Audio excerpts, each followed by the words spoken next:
मोहनपुर में रहने वाला शक्ति अनाथ था। बचपन से ही वो उस गांव में रहता और गांव वाले उसे जो देते वही खा पी कर बड़ा हो गया। किसी को नहीं पता था कि उसके माँ बाप कहाँ गए, वो कहाँ से आया। शक्ति स्वभाव से बड़ा ही दयालु था। उसे जो कुछ भी रूखा सूखा खाने को मिलता उसके 4 हिस्से करता। एक हिस्सा एक चूहे को देता, दूसरा हिस्सा एक बिल्ली को, तीसरा हिस्सा एक तोते को और बचा हुआ एक हिस्सा वो खुद खा लेता। इस तरह शक्ति बड़ा हो चला था। एक दिन गांव का एक सेठ शक्ति से कहता है, अरे कब तक तू इस तरह दूसरों के दिए पर अपना गुजर बसर करेगा रे? अब तो तू जवान हो चुका है, कुछ काम क्यों नहीं करता? क्या काम करूं सेठ जी, मुझे तो कोई काम आता ही नहीं। काम किसी को नहीं आता, बस सीखना पड़ता है। और तुझे भी काम सीखना चाहिए। सारा दिन चूहे बिल्ली और तोतों के बीच में बैठा रहता है। ना तो मेरे माँ बाप हैं, ना भाई बहन और ना ही कोई रिश्तेदार। मुझे कौन सिखाएगा? आप सबकी कृपा से मैं जीवित रह गया और ये जानवर भी तो आप सबकी कृपा से ही पल रहे हैं, वरना ये बेचारा चूहा पैर में गहरी चोट थी, मानो मर ही जाता। लेकिन आज ये बिल्कुल स्वस्थ है। और ये तोता, न जाने किसने इस बेचारे के पंख काट दिए थे, लेकिन अब ये पूरी तरह ठीक है। और ये बिल्ली, इसने तो एक माँ की तरह हमेशा मेरे सर पर हाथ रखा है। न जाने मेरा इससे क्या रिश्ता है।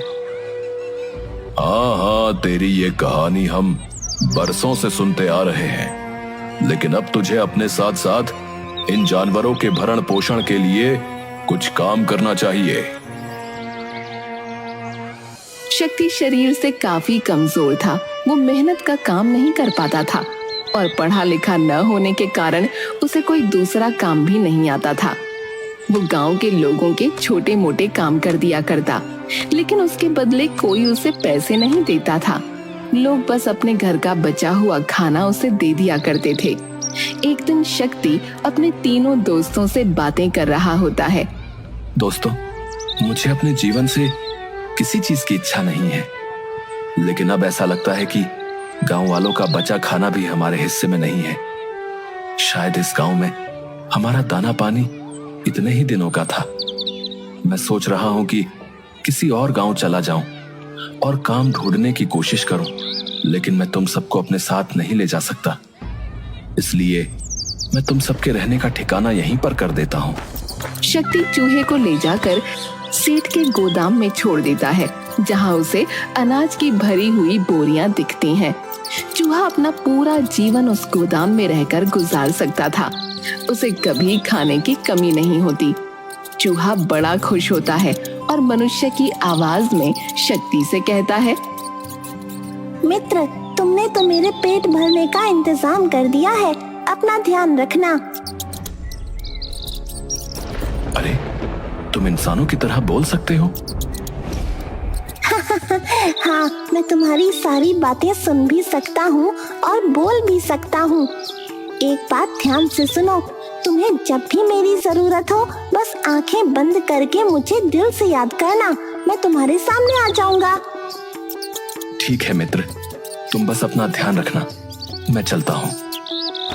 शक्ति अब बिल्ली को लेकर गांव के सबसे बड़े हलवाई के घर के पीछे छोटे से जंगल में जाता है और बिल्ली से कहता है, मित्र, अब तुम रोज रात के समय इस हलवाई के घर जाना और दूध दही जो मिले वो खाकर वापस आ जाना।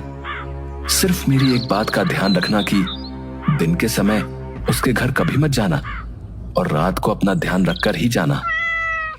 तभी बिल्ली भी इंसान की आवाज में बोलती है, तुम्हारा बहुत बहुत शुक्रिया मित्र, तुमने मेरा बहुत ध्यान रखा। तुम्हें जो भी मिलता था हमेशा हम सबके साथ खाया। तुम अपना ध्यान तो रख सकोगे। अरे, क्या तुम भी चूहे की तरह बोल सकती हो? हाँ, सिर्फ मैं और चूहा ही नहीं, तोता भी तुम्हारी भाषा में बात कर सकते हैं। हम तीनों तुम्हारी बातों को समझते भी हैं। तुम अपना ध्यान रखना और जब भी जरूरत हो आंखें बंद करके मुझे याद कर लेना, मैं तुम्हारे सामने आ जाऊंगी।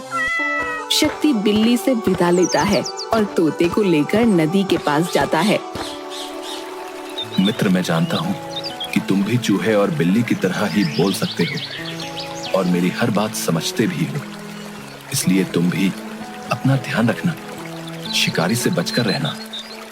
शुक्रिया मित्र, तुमने इतने सालों हमारी रक्षा की, हमें संभाला, परंतु अपना ध्यान रखना और जब भी जरूरत हो अपनी आंखें बंद करके दिल से हमें याद करना, हम तुम्हारे सामने आ जाएंगे। शक्ति अपने मित्रों से विदा लेकर आगे बढ़ता है और ये सोचता है कि मुझे काम तो आता नहीं, मैं करूँगा क्या। तभी उसे गांव में आने वाले सपेरे की याद आती है। वो सपेरे के पास जाता है और उससे कहता है, क्या आप मुझे कुछ काम सिखा सकते हैं या कुछ काम दे सकते हैं? तुम क्या काम कर सकते हो? मेरा काम तो बड़ा जोखिम का है, इसे सीखने में बहुत समय लगता है। सांपों को पकड़ना, उनके जहरीले दांत निकालना बड़ा मुश्किल काम है, इसमें जान भी जा सकती है। बिना भोजन की भी तो जान जा ही सकती है। ठीक है, अगर तुम यही चाहते हो तो तुम मेरे साथ रह सकते हो। कुछ समय तक शक्ति सपेरे के साथ रहता है और काम सीखने की कोशिश करता है, लेकिन अपने दया भाव की वजह से उसे सांपों को जंगल से पकड़कर लाना और उनके दांत निकालकर उन्हें कैद करना बिल्कुल पसंद नहीं आ रहा था। एक दिन वो अकेला ही सांप पकड़ने जंगल में जाता है और एक सांप को पकड़ भी लेता है। तभी उसके मन में दया भाव जागृत होती है और वो उस सांप को वापस जंगल में छोड़ देता है। तभी सांप बोल पड़ता है, मुझे इस जंगल में मत छोड़ो, मैं बहुत बूढ़ा हो चुका हूँ। अगर तुम मुझे यहाँ छोड़कर जाओगे तो इस जंगल के जानवर मुझे खा लेंगे, क्योंकि मैं अब भाग भी नहीं सकता। क्या तुम भी इंसानों की तरह बोल सकते हो? हाँ, मैं तुम्हारी तरह बोल सकता हूँ। लेकिन मैं तुम्हें कहाँ पर छोड़ूं जहां तुम सुरक्षित रहोगे? तुम ही मुझे कोई ऐसी जगह बता दो। तुम मुझे लेकर जंगल में पूर्व दिशा की ओर चलो। शक्ति सांप को लेकर जंगल की पूर्व दिशा की ओर बढ़ता है और तभी उसे एक गुफा दिखाई देती है, जिसे देखकर सांप शक्ति से कहता है, तुम मुझे इस गुफा के पास छोड़ दो और मेरी पूंछ को कसकर पकड़ना। अब ठीक है। शक्ति सांप को गुफा के पास छोड़ देता है और उसकी पूंछ को कसकर पकड़ लेता है। सांप की पूंछ के सहारे वो उस गुफा के अंदर सरकता जाता है और कुछ देर के बाद वो एक अनोखी दुनिया में पहुंच जाता है, जहां बहुत सुंदर फूल, पेड़, झरने, नदी, सब कुछ बहुत सुंदर था। वहीं पास में एक बहुत बड़ा सुंदर महल भी था। सांप अपनी केंचुली छोड़ता है और एक सुंदर से राजकुमार के रूप में शक्ति के सामने खड़ा हो जाता है। अब तुम कौन हो और तुमने अपना रूप कैसे बदला? मैं एक इच्छाधारी सर्प हूँ और इस सर्प नगरी का मंत्री भी हूँ। तुम मेरे साथ इस महल के अंदर चलो। शक्ति उस युवक के साथ महल के अंदर जाता है, जहाँ पर सर्पराज विराजमान होते हैं। महाराज की जय हो। महाराज, आज तो मैं बहुत बुरी तरह फंस गया था। वो तो शुक्र है इस युवक का, जिसने सही समय पर अपने दिल की बात सुनी और मुझे आजाद कर दिया, वरना मैं किसी सपेरे के पिटारे की शोभा होता। तुम्हारा बहुत बहुत शुक्रिया युवक। आज तुमने हमारे मंत्री की रक्षा करके हमारा दिल जीत लिया है। मैंने तो बस अपने दिल की बात सुनी महाराज। अपने इस उपकार के बदले कुछ समय हमें मेहमान नवाजी का मौका दो और हमारे इस सर्पलोक में रहो। अब जैसी आपकी आज्ञा महाराज। शक्ति कुछ समय तक सर्पलोक में ही रहता है। सर्पराज शक्ति की बोलचाल और उसके स्वभाव से बहुत प्रभावित होते हैं और मन ही मन अपनी इकलौती पुत्री का विवाह उससे करने की ठान लेते हैं। इस विषय में वो अपने मंत्रियों से सलाह करते हैं और उन सब की सहमति के बाद वो शक्ति से बात करके अपनी पुत्री और शक्ति की शादी कर देते हैं। सर्पराज की पुत्री बहुत ही सुंदर थी। उसके बाल सुनहरे और लंबे थे। जो उसे एक बार देख लेता वो जीवन भर उसके रूप और केश को भूल नहीं पाता था। विवाह के बाद दोनों सर्पलोक में ही खुशी खुशी रहते हैं। एक दिन शक्ति सर्प कुमारी नागमणि से कहता है, नागमणि, अब हमें यहाँ से चलना चाहिए और मुझे हम दोनों के लिए नया घर भी बनाना है। ठीक है, परंतु आपको पहले पिताजी से आज्ञा लेनी होगी और जब वो आपको जाने की आज्ञा दे दें और आपसे कुछ मांगने को कहें तो आप पहले उनसे ये वादा ले लीजिएगा कि वो आपके द्वारा मांगी गई वस्तु आपको दे दें। आप उनके गले में पड़ी हुई मोतियों की माला मांगना। ठीक है। शक्ति सर्पराज के पास जाता है और नागमणि को साथ लेकर वहां से जाने की आज्ञा मांगता है। अगर तुम्हें यही उचित लगता है तो मैं तुम्हें नहीं रोकूंगा। मैंने तुम्हें अपने जीवन की सबसे बहुमूल्य चीज, अपनी पुत्री नागमणि दे दी है, परंतु फिर भी मैं चाहता हूं कि तुम जाने से पहले मुझसे कुछ उपहार स्वरूप ले लो। अब ठीक है, अगर आप चाहते हैं तो मैं आपसे जरूर मांग लूंगा, परंतु आपको मुझसे वादा करना होगा कि आप मुझे वो वस्तु अवश्य देंगे जो मैं आपसे मांगूंगा। मैं तुमसे वादा करता हूं। बताओ तुम्हें क्या चाहिए? मुझे आपके गले की मोतियों की माला बहुत अच्छी लगती है। अब क्या आप मुझे उपहार स्वरूप ये दे सकते हैं? बिल्कुल दे सकता हूं। सर्पराज अपने गले में पड़ी हुई मोतियों की माला निकालकर शक्ति को दे देते हैं। शक्ति और नागमणि पिता से विदा लेकर सर्पलोक से बाहर पृथ्वी लोक पर आ जाते हैं। पृथ्वी लोक पर आने के बाद नागमणि शक्ति से कहती है, अब हम कहाँ जाएंगे? आपके पास तो कोई घर भी नहीं है। चिंता ना करो, मैं बहुत मेहनत करूंगा और हमारे लिए एक बहुत सुंदर घर बनाऊंगा। आपको कुछ करने की जरूरत नहीं है। आप मुझे पिताजी की दी हुई वो मोतियों की माला दे दीजिए। शक्ति मोतियों की माला नागमणि को देता है। नागमणि मोतियों की माला पर जल का छिड़काव करती है और हाथ जोड़कर विनती करती है, हे अमूल्य माला, आप मेरे और मेरे पति के लिए एक बहुत सुंदर सा महल बना दीजिए और हर सुख सुविधा से पूरी तरह से वो संपूर्ण हो, जहाँ किसी चीज की कोई कमी ना हो। नागमणि के प्रार्थना करते ही वहाँ पर एक बहुत सुंदर सा महल बन जाता है, जहाँ सब कुछ होता है। नागमणि और शक्ति उस महल में खुशी खुशी रहते हैं। एक दिन नागमणि अपने महल की खिड़की पर खड़ी होकर अपने बालों को सुखा रही होती है। तभी उसके कुछ बाल टूटकर महल के पास बह रही नदी में चले जाते हैं और उन बालों को एक मछली निगल जाती है। मछुआरे नदी में मछलियां पकड़ रहे होते हैं और वो मछली भी उनके जाल में फंस जाती है। मछुआरे मछलियों को पास के राज्य के राजा के पास उपहार स्वरूप भेंट कर देते हैं। महाराज की जय हो। महाराज, आज हमने बहुत सारी मछलियां पकड़ी हैं और उपहार स्वरूप हम आपको ये भेंट करना चाहते हैं। हम तुम्हारा उपहार स्वीकार करते हैं। आज हम भोजन में यही खाना पसंद करेंगे। राजा के आदेश पर रसोइया उन मछलियों को काटकर पकाने की तैयारी कर रहा होता है। तभी एक मछली के पेट से उसे नागमणि के सोने के बाल मिलते हैं, जिसे ले जाकर वो महाराज के सामने प्रस्तुत करता है। महाराज, हमें मछली के पेट से सोने के बाल मिले हैं।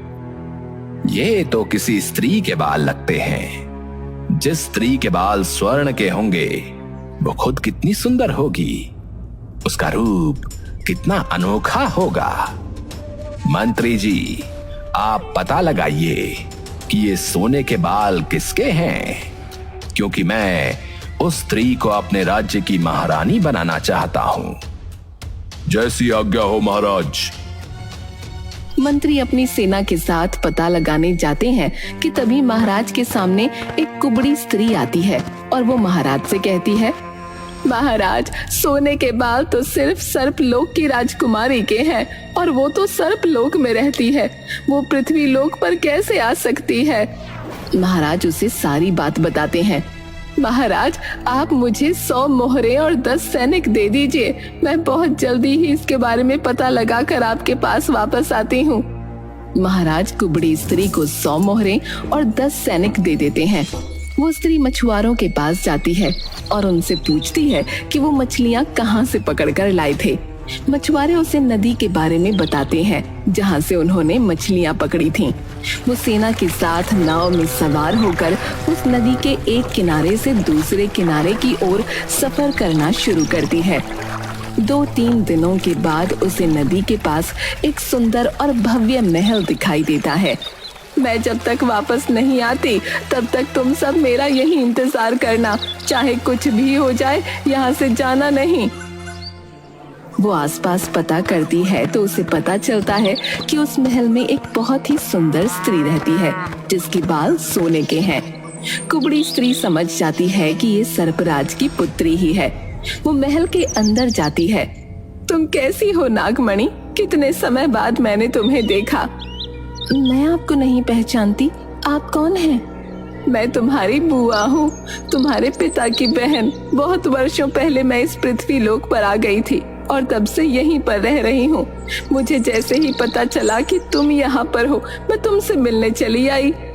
नागमणि उस स्त्री को नहीं पहचानती थी, लेकिन उस कुबड़ी स्त्री ने सर्पलोक की बहुत सी बातें नागमणि को बताईं, जिसके बाद नागमणि को लगा कि हाँ, ये मेरी बुआ हो सकती है जो बहुत सालों से पृथ्वी लोक पर है, जिसके कारण मैं इन्हें नहीं पहचानती। शक्ति भी वहाँ आ जाता है। ये मेरी बुआ है जो बहुत वर्षों से पृथ्वी लोक पर ही रह रही हैं। प्रणाम बुआ जी। सुखी रहो बच्चा, बहुत सुखी रहो। अगर तुम्हारी अनुमति हो तो मैं क्या कुछ समय के लिए तुम दोनों के साथ यहाँ रह सकती हूँ? वो क्या है ना कि मैं बहुत समय बाद नागमणि से मिली हूँ, तो इससे जी भरकर बातें करना चाहती हूँ। आपको अपनी पुत्री के साथ रहने के लिए मेरी अनुमति की आवश्यकता नहीं। आप जब तक चाहें यहाँ खुशी खुशी रह सकती हैं। वो कुबड़ी स्त्री कुछ समय के लिए नागमणि और शक्ति के साथ महल में रहने लगती है और इस बीच बातों बातों में उनसे सर्पलोक और पृथ्वी पर आने की कहानी और शक्ति के सर्पलोक में जाने और उसके पहले की सारी बातें पता कर लेती है। एक दिन शक्ति महल से बाहर गया होता है। कुबड़ी स्त्री नागमणि से कहती है, पुत्री चलो आज घूमने चलते हैं। बुआ, हम कहाँ जाने वाले हैं? यहीं पास में बहुत सुंदर वन है और बहुत सुंदर नदी है, मैं तुम्हें नौका विहार के लिए भी ले जाऊंगी। नागमणि कुबड़ी स्त्री के साथ निकल पड़ती है। थोड़ी दूर जाने के बाद, अरे पुत्री, मैं तो अपने पैरों की पादुका ही पहनना भूल गई। तुम यहीं पर रुको, मैं अभी पादुका पहनकर वापस आती हूँ। ठीक है बुआ, मैं यहीं पर आपकी प्रतीक्षा करूंगी। कुबड़ी स्त्री महल में वापस जाती है और मोतियों की माला चुराकर अपनी चरण पादुका पहनकर वापस नागमणि के पास आ जाती है। चलो पुत्री, अब हम थोड़ी देर नौका विहार के लिए चलते हैं। हाँ बुआ, मैंने बहुत समय से नौका विहार नहीं किया। दोनों नौका में बैठ जाते हैं। कुबड़ी स्त्री अपने साथ आए हुए सैनिकों को इशारा कर देती है और वो नौका को तेजी से नदी के दूसरे तट की ओर ले जाने लगते हैं। नागमणि को कुछ सही नहीं लगता। हम कहाँ जा रहे हैं बुआ? और ये लोग इतनी तेज नौका क्यों चला रहे हैं? चुपचाप इस नौका में बैठी रहो और शोर मचाने या कुछ करने की जरूरत नहीं है, क्योंकि तुम्हारी रक्षा करने यहाँ कोई नहीं आएगा। नागमणि समझ जाती है अब यहाँ चिल्लाने या कुछ कहने का कोई फायदा नहीं, क्योंकि उसकी आवाज सुनने वाला यहाँ कोई भी नहीं। कुछ समय में वो कुबड़ी स्त्री और सैनिक नागमणि को लेकर राजा के पास पहुंच जाते हैं। महाराज, ये रही आपकी सोने के केश वाली स्त्री, इसका नाम नागमणि है। हम तुम्हारे काम से बहुत प्रसन्न हुए। बताओ तुम्हें क्या चाहिए? महाराज, इस अनमोल स्त्री के बदले मैं आपसे क्या मांग सकती हूँ? महाराज कुबड़ी स्त्री को बहुत सा धन, सोने चांदी, जेवर, हीरे जवाहरात देकर वहाँ से भेज देते हैं। परंतु कुबड़ी स्त्री जादुई मोतियों की माला के बारे में राजा को कुछ नहीं बताती और वहां से चली जाती है। दूसरी तरफ नागमणि को पूरा विश्वास था कि शक्ति उसे ढूंढता हुआ बहुत जल्द उसके पास आ जाएगा, क्योंकि वो जानती थी कि शक्ति के पास मोतियों की जादुई माला है। राजा नागमणि के पास आता है। तुम्हें किसी बात से डरने की जरूरत नहीं है। मैं सिर्फ इतना चाहता हूँ कि तुम खुशी खुशी मेरे साथ इस राज्य की महारानी बनकर रहो। मुझे ये स्त्री धोखे से यहाँ लाई है, परंतु आपके स्वभाव से मैं प्रभावित हुई। मैं आपसे सिर्फ एक विनती करना चाहती हूँ। अगर आपको उचित लगे तो क्या आप मेरी एक इच्छा पूरी कर सकते हैं? बताओ, तुम्हारी क्या इच्छा है? हम जरूर पूरी करेंगे। मैं सिर्फ इतना चाहती हूँ कि आप 6 महीने तक मेरे पास आने की कोशिश मत कीजिए, और 6 महीने के बाद आप जैसा चाहेंगे मैं वैसा ही करूंगी। महाराज तो नागमणि के रूप पर पहले ही मोहित हो चुके थे। उन्होंने तुरंत कहा, ठीक है, तुम जैसा चाहती हो वैसा ही होगा। बस मैं ये चाहता हूँ कि तुम खुशी खुशी हमारे महल में महारानी बनकर रहो। दूसरी तरफ शक्ति जब अपने महल में वापस आता है तो नागमणि उसे वहां नहीं दिखती, और जब वो मोतियों की माला को ढूंढता है तो वो भी उसे नहीं मिलती। वो समझ जाता है कि ये सब उस कुबड़ी स्त्री का ही काम है। वो नागमणि को ढूंढने की बहुत कोशिश करता है, लेकिन उसे कुछ पता नहीं चलता। 2-3 दिन के बाद वो खुद से बोलता है, न जाने मेरी नागमणि कहाँ होगी और किस हाल में होगी। ये सारी मेरी गलती है जो मैंने उस दुष्ट कुबड़ी स्त्री पर विश्वास किया। जादुई मोतियों की माला भी वही लेकर गई होगी, लेकिन अगर वो नागमणि के पास होती तो अब तक नागमणि वापस आ चुकी होती। मैं क्या करूं? किससे मदद मांगूं? वो रोने लगता है। तभी उसे अपने मित्रों की याद आती है। वो अपनी आंखें बंद करके अपने मित्र चूहा, बिल्ली और तोते को याद करता है। क्षण में वो तीनों शक्ति के सामने खड़े होते हैं। क्या बात है मित्र, तुम बहुत उदास लग रहे हो। मित्रों, मैं बहुत मुसीबत में हूँ। मेरी पत्नी नागमणि कहीं खो गई है, और मेरे पास जो जादुई माला थी वो भी खो गई है। मैं सिर्फ अपनी पत्नी को वापस पाना चाहता हूँ। क्या तुम तीनों मेरी नागमणि को ढूंढने में मेरी मदद कर सकते हो? तुम बिल्कुल फिक्र मत करो, हम सब मिलकर नागमणि को जल्दी ढूंढकर वापस ले आएंगे। तीनों मित्र आपस में सलाह करते हैं और निर्णय लेते हैं कि तोता उड़ सकता है और वो दूर दूर तक जाकर नागमणि का पता आसानी से लगा सकता है। ठीक है, तुम सब यहीं पर मेरा इंतजार करना। मैं नागमणि का पता लगाकर जल्दी वापस आता हूँ।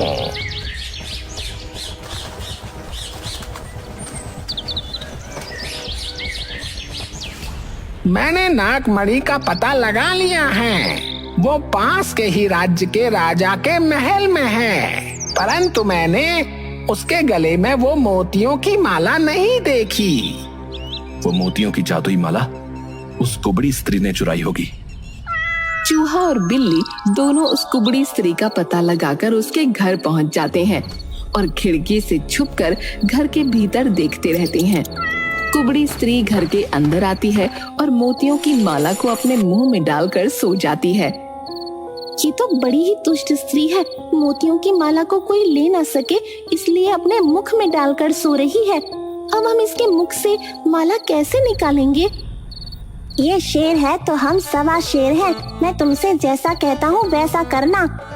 चूहा बिल्ली के कान में कुछ कहता है और अपनी पूंछ उस कुबड़ी स्त्री की नाक में डाल देता है, जिसकी वजह से कुबड़ी स्त्री को जोर की छींक आ जाती है और मोतियों की माला उसके मुंह से निकलकर जमीन पर गिरती है। माला गिरते ही बिल्ली माला लेकर वहां से भाग जाती है। वो दोनों सीधा शक्ति के पास जाते हैं। मित्र, ये लो अपनी जादुई मोतियों की माला और जल्दी ही अपनी नागमणि को अपने पास वापस बुला लो। जादुई माला, जल्दी से मेरी नागमणि जहां भी हो उसे वहां से सुरक्षित मेरे पास वापस ला दो। इतना कहते ही नागमणि शक्ति के पास वापस आ जाती है। नागमणि और शक्ति अपने तीनों मित्रों के साथ सर्पलोक में वापस चले जाते हैं और अपनी जादुई माला से प्रार्थना कर वो जादुई महल भी वहां से गायब कर देते हैं। दूसरी तरफ दमकल राज्य के राजा नागमणि को ढूंढते हुए उस कुबड़ी स्त्री के साथ जादुई महल के पास आते हैं, पर वहां पर उन्हें कुछ भी नहीं मिलता। महाराज कुबड़ी स्त्री की सारी बातों को झूठा मानकर उसे जेल में डलवा देते हैं।